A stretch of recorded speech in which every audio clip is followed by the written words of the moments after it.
مقامات لغزش سے دوری اختیار کرنا، ہر وہ جگہ جانے سے اپنے آپ کو بچانا کہ جہاں پر جانے کے نتیجے میں آپ گناہوں میں مبتلا ہو جائیں. مقامات لغزش سے دوری، دیکھیے ہر اس جگہ پر جانے سے آپ اجتناب کریں جہاں جانے سے آپ کو معلوم ہے کہ میں گناہ میں مبتلا ہو جاؤں گی. دیکھیے ایک شعر ہے جو کہ ہمارے ایک صدر گزرے ہیں غلام اسحاق خان، انہوں نے بھی اپنے تقریر میں ایک دفعہ پڑھا تھا، ٹی وی پہ ایک دفعہ ان کی تقریر آئی تھی. مگس کو باغ میں جانے نہ دیجو کہ ناحق خون پروانے کا ہوگا. یہ باقاعدہ پورا ایک طریقہ ہے گناہ چھوڑنے کا. اس کے اندر مگس، شہد کی مکھی، شہد کی مکھی کو باغ میں نہیں جانے دو. مگس کو باغ میں جانے نہ دیجو کہ ناحق خون پروانے کا ہوگا. شہد کی مکھی کو باغ میں نہیں جانے دو، کیونکہ اگر شہد کی مکھی باغ میں چلی گئی تو پروانے سب مر جائیں گے. بھائی اس کا کیا تعلق ہے؟ کیونکہ دیکھیے جب شہد کی مکھی باغ میں جائے گی تو پھولوں میں بیٹھے گی، پھولوں میں بیٹھے گی تو اس کا رس چوسے گی، رس چوسے گی تو اس سے شہد بنے گا، شہد بنے گا تو اس سے موم بنے گی، موم سے موم بتی بنے گی، موم بتی جب جلائی جائے گی تو سارے پروانے آئیں گے، جل کے مر جائیں گے. پروانوں کو جلنے سے بچانا تو شہد کی مکھی کو باغ میں نہیں جانے دیجیے. یعنی پہلے مرحلے پر ہی گناہ کو روک دو. دیکھیے بہت سے عارفانہ شاعری ہوتی ہے، ہم بعض اوقات اس کو کسی دوسرے پیرا میں پڑھ رہے ہوتے ہیں. یعنی پہلے مرحلے میں گناہ کو، ایسا نہیں کہ مثلا گناہ پلتا جائے پلتا جائے پلتا جائے پنپتا جائے، معاشرے کے اندر اپنی جڑیں جو ہے مضبوط کر لے، اور اس کے بعد پھر ہم جب بیدار ہوں اس وقت وہ تناور درخت بن چکا ہے، اب اس کی ٹوپلیں اور اس کے سے پتے جھاڑنے کا کوئی فائدہ نہیں ہوگا، اب تناور درخت بن گیا.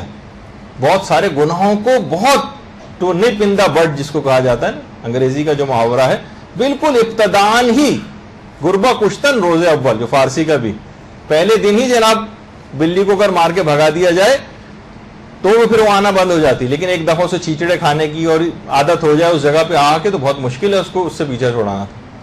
تو بہت ابتدائی مرحلے میں دیکھیے بہت ساری مخلوط اجتماعات ایسے جس میں ہمیں جانا پڑ جاتا ہے. بہت ساری چیزیں ایسی ہیں جیسے کہ خود گھر میں ہمارے جیسے ٹی وی ہے، اس کو کوئی معمولی چیز نہ سمجھیں. آپ کہیں گے کہ اچھا یہ ہمیں شاید کوئی پرانے کسی دور کے اندر جو پہاڑوں کا اور جو پرانا پتھروں کا دور ہے اس میں واپس لے جانا چاہتے ہیں. یہ سب چیزیں تو گھروں میں ہیں، ہاں بالکل گھر میں ہوں، لیکن ان کے جائز استعمال کے ساتھ. اگر اس کا استعمال حرام ہو رہا ہے گھر میں، اس پہ خوب گانے سنے جا رہے ہیں، اس پہ حرام فلمیں دیکھی جا رہی ہیں، اس پہ اخلاق خراب کر دینے والے پروگرام دیکھے جا رہے ہیں، چاہے اس اعتبار سے نہ ہو، اب تو مکالموں کے اندر فحاشی اور بےغیرتی جو ہے وہ بڑھتی چلی جا رہی ہے. آپ کو پتہ نہیں کہ بچوں کے دماغ پر کتنے ان چیزوں کے اثرات ہوتے ہیں. ساری زندگی بعض اوقات آیت اللہ شہید مرتضی مطہری نے لکھا ہے کہ بچہ اگر کوئی نامناسب ایسا سین ٹی وی کے اوپر دیکھ لیتا ہے تو بعض اوقات پوری زندگی کا تقوی و پرہیزگاری بھی اس کو اس چیز میں گرنے سے نہیں بچا سکتا. بعض اوقات کہ اتنا زیادہ وہ اس کے دماغ پر بہت سی چیزیں نقش ہو جاتی. تو بہت ساری چیزیں ایسی ہیں کہ اس کو اب گھر میں دیکھنا چاہیے. اسی طرح جیسے ٹی وی ہے ہمارا، انٹرنیٹ ہے ہمارا، کمپیوٹر ہے، تو سب چیزیں کیا ہیں، ان میں بہت احتیاط کی ضرورت ہے. اس رستے کے اوپر بہت سے لوگ بہت نوجوانی میں، بہت بچپنے کے زمانے سے بچوں کے ہاتھوں میں مثلا یہ دے دینا، موبائل فون دے دینا، بہت ابتدان، یعنی ابھی اس کے بچپنا تھا، اس کے کھیلنے کودنے کے دن تھے، اس کے معصومیت کا زمانہ تھا، اور اس معصومیت کے زمانے کو داغدار کر کے رکھ دیا، اس کو تباہ و برباد اس کے بچپنے کو کر دیا ان تمام چیزوں نے. اور کہا وہ افراد پھر اس کے بعد پھرتے ہیں، پھر روتے ہوئے پھرتے ہیں، والدین علماء کے پاس جاتے ہیں، ان سے پوچھتے ہیں بچہ خراب ہو گیا اب کیا کریں فلاں چیز. آپ نے خود ہی بچے کو پانی میں تالاب میں دھکا دیا تھا، اس کے بعد کہہ رہے ہیں کہ دیکھو تالاب میں گرتے رہے، خبردار گیلے نہ ہونے پانے. کیسے ممکن ہے؟ یہ سب چیزیں بھی اس کو آپ نے پرووائڈ کر دی. سارے گناہ کے آلات گھر کے اندر مہیا کر کے رکھے ہیں، گناہوں کی طرف ایکسس اس کا اتنا آسان کر دیا آپ نے گھر میں. اگر واقع اب یہ بھی نہیں کہ ہم کہہ رہے کہ ان چیزوں سے اپنے ان بچوں کو دور کر لیں ایک دم سے، اس طرح سے نہیں، لیکن ان کو کسی قواعد و ضوابط کا، والدین کو ذہانت کا استعمال کرنا پڑے گا. کتنے ٹی وی ایسے جو پروگرام ہیں جو ٹی وی کے اوپر آتے ہیں، گھر میں سربراہ ادارہ کی ذمہ داری ہوگی کہ کچھ نہ کچھ وہ اس طرح کی چیزوں کا انتظام کرے کہ کون سی عمر کا بچہ کون سا پروگرام دیکھے گا. ٹی وی پر کتنے ایسے چینلز ہیں کہ جو کہ سینسر کر کے نکالے جا سکتے ہیں. ان باقاعدہ آپ چیزیں سیکھیے کہ کس طرح سے ہم اس چینل کو اسکپ کر سکتے ہیں، کون سے چینل کو لاک کر سکتے ہیں، کیا کر سکتے ہیں. بچے تو اپنی ظاہر اس لحاظ سے آگے بڑھ رہے ہیں، چیز تو اپنے اب اس کو ہٹا نہیں سکتے، ورنہ کہیں اور جائے گا اور کوئی خرابی اس کو ہوگی، وہ بالکل آزادانہ اور بے باکانہ اس کو دیکھے گا. لیکن گھر میں اس کو یہ سب چیزیں مہیا کر دی جائیں. ایرانی ڈش مثلا ایک آتی ہے, اس پہ کتنے ایران کی جتنے بھی فلمیں اور پروگرامز بھی آتے ہیں اس میں کوئی مخرب الاخلاق چیز نہیں ہوتی. کوشش کریں مثلا یہ کہ آپ اس میں بھی دیکھ لیں اگر کوئی بعض اوقات ایسی چیز آنے لگی, لیکن کبھی ہم نے ایسا نہیں دیکھا کہ اس کے اندر اس طرح کی کوئی چیز ہو. یہ متبادل چیز مہیا کر کے پھر کسی چیز کو آپ کو لینا ہوگا. ایک دم سے ایک چنگیز خانہ حکم جو ہے وہ جاری کر کے آپ اس چیز کو نہیں روک سکتے. پھر وہ یا تو بغاوت کریں گے بچے یا کچھ اور مسئلہ ہوگا, تو ان کو متبادل مہیا کرنا پڑے گا. متبادل تو اس متبادل کو مہیا کرنے کے نتیجے میں اسی طریقے سے اچھا ٹی وی پہ کون سی عمر کا بچہ کون سا پروگرام دیکھے گا کون سا نہیں دیکھے گا, یہ آپ کو طے کرنا پڑے, سربراہ ادارہ کو گھر کو طے کرنا پڑے گا کہ کون سی عمر کا بچہ کون سا پروگرام دیکھے گا کون سا نہیں, کون سے چینل نکالنے ہیں, کون سے کیا کرنے ہیں. کسی ٹی وی والے کو بلائیے, کسی کو بلائیے, دوسری اور جو بہترین کربلا ٹی وی ہے, ہدایت ٹی وی ہے, ہادی ٹی وی ہے, کتنے سارے اور چینل. کوشش کریں تھوڑا سا پیسہ خرچ کریں, اپنے بچوں کو بچانا ہے, ان کی آخرت کو بچانا ہے, ان کی دنیا کو بچانا ہے. والدین ذرا سی بیماری ہو جاتی ہے لاکھوں روپے خرچ کرنے کو تیار ہو جاتے ہیں. جسمانی طور پہ اگر بیمار ہو جائے, یہاں اس کی روح بیمار پڑ رہی ہے, ساری اس کی ہمیشہ کی زندگی جو ہے وہ خراب ہوئی چلی جا رہی ہے. اس کے لیے چند ہزار روپے نہیں خرچ کر سکتا مثلا باپ کی چیزیں مہیا کر دے اسے گھر پہ, تاکہ اس کا ذرا رخ تبدیل ہو جائے, وہ کسی اور طرف جائے, ورنہ اس رستے پر آگے بڑھتا چلا گیا. ابھی سے آپ نے ساری چیزیں پہلے دن سے اسے مہیا کر دی تو کتنی زیادہ مشکلات اور پریشانیوں کا وہ گھر جو ہے وہ شکار ہو جائے گا. وہ بچوں کو پھر بچانا بہت مشکل ہو جائے گا, پھر بہت معاملہ آگے چلا جاتا ہے, پھر وہ سنتے نہیں جب ایک دفعہ کسی چیز کے بہت زیادہ عادی بن جائیں. تو بیوقوف قسم کے اگر والدین ہوں وہ بچوں پر اعتماد کر کے یہ سب چیزیں سامنے رکھی جائیں. مثلا کوئی بچہ اپنے کمرے کے اندر اس کو نہیں الاؤ کیا جائے, ایسی جگہ پہ مثلا کمپیوٹر وغیرہ رکھا جائے جو عام و درفت کی جگہ ہو, ہر شخص کے آتے جاتے اس پہ نگاہ پڑے تاکہ اس کا کوئی غلط استعمال نہ کر سکے. اسی طریقے سے مثلا اگر ذرا سا بھی ذہین باپ ہے اپنے کسٹڈی میں یہ چیزیں رکھے, یا مثلا انٹرنیٹ وغیرہ کے اوپر فیملی فلٹرز آتے ہیں, کچھ پیسے خرچ کرے, چند ڈالرز خرچ کرنا پڑتے ہیں, پیمنٹ کرنا پڑتی ہیں, اور ان تمام ویب سائٹ تک اس کی رسائی نہیں ہو سکتی, وہ سب بلاک ہو جائیں گی. اس کے لیے باپ کچھ پیسے خرچ کرے, دماغ کو استعمال کرے, برین استعمال کرے, ذہانت کا مظاہرہ کرے, جائے پوچھے گچھے کسی سے, ایسے افراد ہیں جن سے رابطہ کرے کہ میں فیملی فلٹرز پہ کیسے لگواؤں کہ اس پہ یہ سب چیزیں بلاک ہو جائیں, نہیں دیکھ سکے بچہ. یہ سب کام کرنے پڑیں گے اور حتی الامکان بچانا پڑے گا. تربیت اولاد کے اندر واضح طور پر ایک بات آتی ہے کہ یہ ہے نا, قو انفسکم و اہلیکم نارا, قرآن کی آیت کے اپنی اولاد کو اور اپنے گھر والوں کو مثلا خود کو اور گھر والوں کو دہکتی ہوئی آگ سے بچاؤ.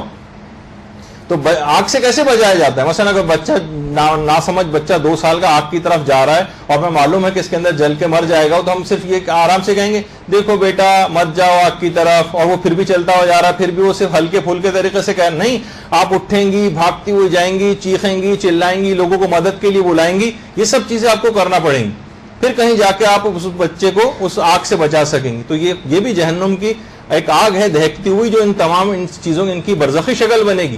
ٹی وی پہ جو مناظر دیکھیں اس کی ایک برزخی شکل ہوگی, انٹرنیٹ پہ جو مناظر دیکھ رہا ہے اس کی ایک برزخی شکل ہوگی, اس کو نتائج بھگتنے پڑیں گے آگے چل کر. یہ بچہ ابھی سے خراب ہو رہا ہے, اس کی معصومیت تباہ و برباد ہوئی چلی جا رہی ہے. تو ان چیزوں کو والدین کو فقط یہ نہیں کہ بیٹا مت کرو, مت بیٹھو, اٹھ جاؤ, بہت دیر ہو گئی فلاں, اس سے کام نہیں چلے گا. اقدامات کریں, آگے بڑھیں, کس طرح سے مشورہ کریں, علماء کے پاس جائیں, کچھ اور افراد سے مشورہ کریں, میں اس کو کیسے اس چیز سے چھڑاؤں, کون سی ایسی متبادل چیزیں مہیا کروں جس سے بچہ جو ہے وہ کسی بھی اس کا بھی شکار نہ ہو احساس کمتری کا کہ سب بچوں کے پاس ہے اس کے پاس نہیں ہے, لیکن کسی ضابطے کے تحت تو لے کر آئیے اس کو. یہ ایک بہت اہم ترین مسئلہ ہے.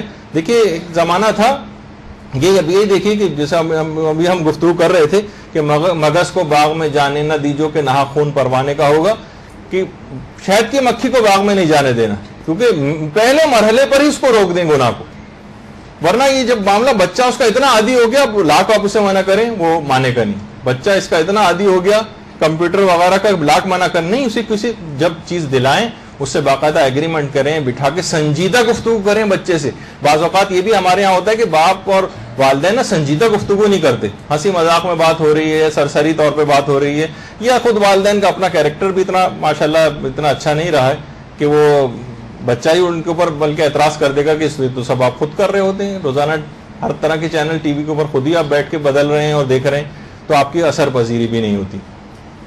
دیکھیے جب ایک زمانہ تھا بہت عرصے پہلے, جب قیام پاکستان کا ابتدائی دور تھا, تو اس وقت 2 اسلامی فلمیں آئی تھیں اور کراچی میں بھی دکھائی گئی تھی. ان کا بڑا ایڈورٹائز ہوا تھا, کیا گیا تھا ان کا, ایڈورٹیزمنٹس وغیرہ آئے تھے کہ جناب دیکھیں اسلامی فلمیں ہیں اور اس کو دیکھنے کے لیے تو علماء سے فتاوے پوچھے گئے کہ کیا ہم اسلامی فلمیں، ایک اللہ اکبر ایک فلم بنی تھی، سبحان اللہ بنی تھی، اللہ اکبر اور سبحان اللہ، جس میں صرف حج اور کعبہ اور اس طرح کی چیزیں، اس پہ ایک فلم پوری بنائی تھی. تو علماء نے اسے پوچھا کہ بتائیے کہ ہم کیا ان فلموں کو دیکھنے جا سکتے ہیں سینما؟ تو وہاں سے بڑا حکیمانہ جواب آیا علماء کی طرف سے. کہا کہ وہ افراد کے جو حرام فلمیں دیکھنے کے لیے سینما جاتے ہی رہتے ہیں وہ ان فلموں کو دیکھنے ضرور جائیں، اور وہ افراد جو کبھی سینما نہیں گئے وہ ان فلموں کو دیکھنے بھی نہ جائیں. دیکھیے وہ فرد جو ہمیشہ حرام فلمیں دیکھنے جاتا ہی ہے، چلیں یہ تو جاتا ہی ہے اور آئندہ بھی جائے گا، تو ہو سکتا ہے کہ جب یہ جائے دیکھے کعبے پر نگاہ پڑے اس کے دل کے اوپر کوئی اثر پذیری ہو سکتا ہے کہ آئندہ کے لیے تائب ہو جائے. تو خانہ کعبہ کتنے ایسے فاسق و فاجر افراد ہوتے ہیں، حج پہ جاتے ہیں پہلی دفعہ خانہ کعبہ پہ نگاہ پڑتے ہیں بالکل منقلب ہو کے واپس آتے ہیں وہاں سے، اس کے لیے امکان ہے. لیکن وہ افراد کے جو کبھی سینما نہیں گئے ان کے لیے وہ اس فلم کو دیکھنے بھی نہ جائیں، کیونکہ بعض اوقات شیطان چارہ ڈالتا ہے.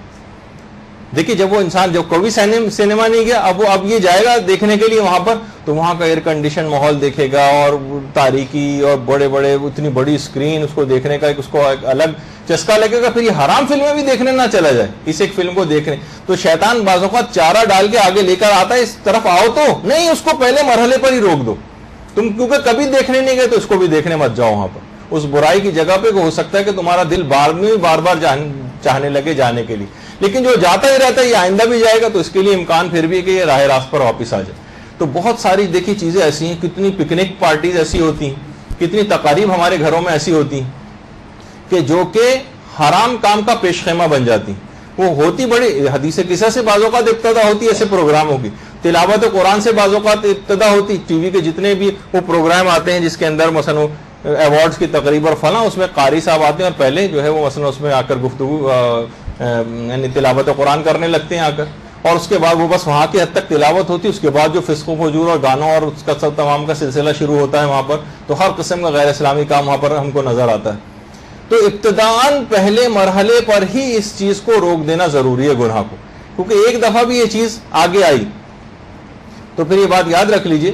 جب بھی کہا جاتا ہے بہت سی، اس کے اندر بھی آیا کہ بازاروں میں انسان آمد و رفت اپنی کم کرے. بہت سے پرانے فقہا نے تو اپنی کتابوں میں لکھا بھی ہے کہ بازاروں میں سب سے آخر میں جانا اور سب سے پہلے باہر آنا مستحب، کیونکہ بازار وہ جگہ ہے، روایتوں میں آیا کہ جہاں شیطان صبح سے ہی اپنی کرسی کو گاڑ دیتا ہے، اپنے جھنڈے کو لگا دیتا ہے اور وہاں پر آ کر براجمان ہو کر بیٹھ جاتا ہے. اور اس کے بعد پھر بازاروں کے اندر کتنا جھوٹ بولا جاتا ہے، کتنا دھوکہ دیا جاتا ہے، کتنا فراڈ ہوتا ہے وہاں پر، کتنی فسق و فجور والی بازاروں کے اندر چیزیں ہوتی ہیں. تو کہا گیا کہ تم کم سے کم ان جگہوں کے اوپر جاؤ کہ جہاں پر تمہیں کسی حرام کام میں مبتلا ہونا پڑے.